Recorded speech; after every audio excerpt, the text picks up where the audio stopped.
नाग पंचमी की कथा आइए जानते हैं। प्राचीन काल में एक सेठ के 7 पुत्र थे। सातों के विवाह हो चुके थे। सबसे छोटे पुत्र की पत्नी श्रेष्ठ चरित्र की विदुषी और सुशील थी, परंतु उसके भाई नहीं था। एक दिन बड़ी बहू ने घर लीपने को पीली मिट्टी लाने के लिए सभी बहुओं को साथ चलने को कहा, तो सभी धलिया और खुरपी लेकर मिट्टी खोदने लगी। तभी वहाँ एक सर्प निकला, जिसे बड़ी बहू खुरपी से मारने लगी। यह देखकर छोटी बहू ने उसे रोकते हुए कहा, मत मारो इसे, यह बेचारा निरपराध है। यह सुनकर बड़ी बहू ने उसे नहीं मारा। तब सर्प एक ओर जा बैठा। तब छोटी बहू ने उससे कहा, हम अभी लौट कर आती हैं, तुम यहाँ से जाना मत। यह कहकर वह सबके साथ मिट्टी लेकर घर चली गई और वहाँ काम काज में फंसकर सर्प से जो वादा किया था उसे भूल गई। उसे दूसरे दिन वह बात याद आई तो सबको साथ लेकर वहाँ पहुँची और सर्प को स्थान पर बैठा देख कर बोली, सर्प भैया नमस्कार। सर्प ने कहा, तू भैया कह चुकी है, इसलिए तुझे छोड़ देता हूँ, नहीं तो झूठी बात कहने के कारण तुझे अभी डस लेता। वह बोली, भैया मुझसे भूल हो गई, उसकी क्षमा मांगती हूँ। तब सर्प बोला, अच्छा तू आज से मेरी बहन हुई और मैं तेरा भाई हुआ, तुझे जो मांगना है मांग ले। वह बोली, भैया मेरा कोई नहीं है, अच्छा हुआ जो तू मेरा भाई बन गया।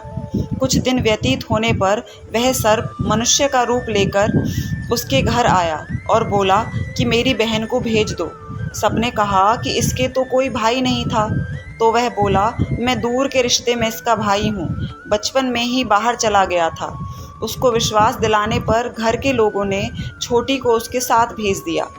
उसने मार्ग में बताया कि मैं वही सर्प हूँ, इसलिए तू डरना नहीं। जहाँ चलने में कठिनाई हो वहाँ मेरी पूँछ पकड़ लेना। उसने कहे अनुसार ही किया और इस प्रकार वह उसके घर पहुँच गई। वहाँ के धन ऐश्वर्य को देखकर वह चकित हो गई। एक दिन सर्प की माता ने उससे कहा, मैं एक काम से बाहर जा रही हूँ, तो अपने भाई को ठंडा दूध पिला देना। उसे यह बात ध्यान न रही और उससे गर्म दूध पिला दिया, जिससे उसका मुंह बेतरह जल गया। यह देखकर सर्प की माता बहुत क्रोधित हुई, परंतु सर्प के समझाने पर वह शांत हो गई। तब सर्प ने कहा कि बहन को अब उसके घर भेज देना चाहिए। तब सर्प और उसके पिता ने उसे बहुत सा सोना, चांदी, जवाहरात, वस्त्र, आभूषण आदि देकर उसके घर पहुंचा दिया। इतना ढेर सारा धन देखकर बड़ी बहू ने ईर्ष्या से कहा, भाई तो बड़ा धनवान है, तुझे तो उससे और भी धन लाना चाहिए। सर्प ने यह वचन सुना तो वह सब वस्तुएं सोने की लाकर दे गया। यह देखकर बड़ी बहू ने कहा, इन्हें झाड़ने की झाड़ू भी सोने की ही होनी चाहिए। तब सर्प ने झाड़ू भी सोने की ही लाकर दे दी। सर्प ने छोटी बहू को हीरा मणियों का एक अद्भुत हार दिया था। उसकी प्रशंसा उस देश की रानी ने भी सुनी और वह राजा से बोली कि सेठ की छोटी बहू का हार यहाँ आना चाहिए। राजा ने मंत्री को हुक्म दिया कि उससे यह हार लेकर शीघ्र उपस्थित हों। मंत्री ने सेठ जी से जाकर कहा कि महारानी जी छोटी बहू का हार पहनेंगी, वह उससे लेकर मुझे दे दो। सेठ जी ने डर के कारण छोटी बहू का हार मंगवाकर दे दिया। छोटी बहू को यह बात बहुत बुरी लगी। उसने अपने सर्प भाई को याद किया और आने की प्रार्थना की। भैया, रानी ने हार छीन लिया है, तुम कुछ ऐसा करो कि जब वह हार उसके गले में रहे तब तक के लिए सर्प बन जाए और जब वह मुझे लौटा दे तब हीरों और मणियों का हो जाए। सर्प ने ठीक वैसा ही किया। जैसे ही रानी ने हार पहना वैसे ही वह सर्प बन गया। यह देखकर रानी की चीख निकल पड़ी और वह रोने लगी। यह देखकर राजा ने सेठ के पास खबर भेजी कि छोटी बहू को तुरंत भेजो। सेठ जी डर गए कि राजा न जाने क्या करेगा। वे स्वयं छोटी बहू को साथ लेकर उपस्थित हुए। राजा ने छोटी बहू से पूछा, तूने क्या जादू किया है, मैं तुझे दंड दूंगा। छोटी बहू बोली, राजन धृष्टता क्षमा कीजिए, यह हार ही ऐसा है कि मेरे गले में हीरों और मणियों का रहता है और दूसरे के गले में सर्प बन जाता है।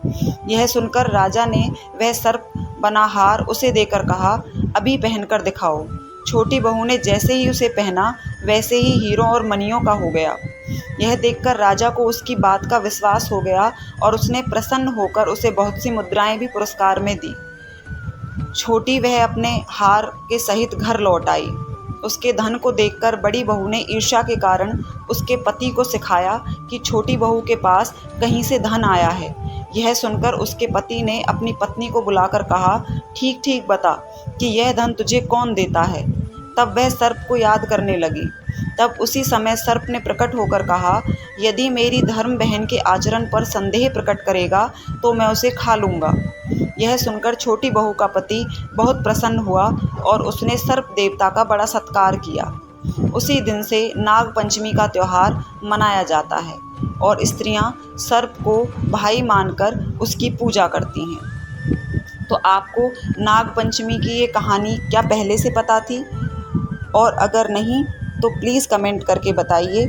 Thanks for watching and please like and subscribe the channel. Thank you.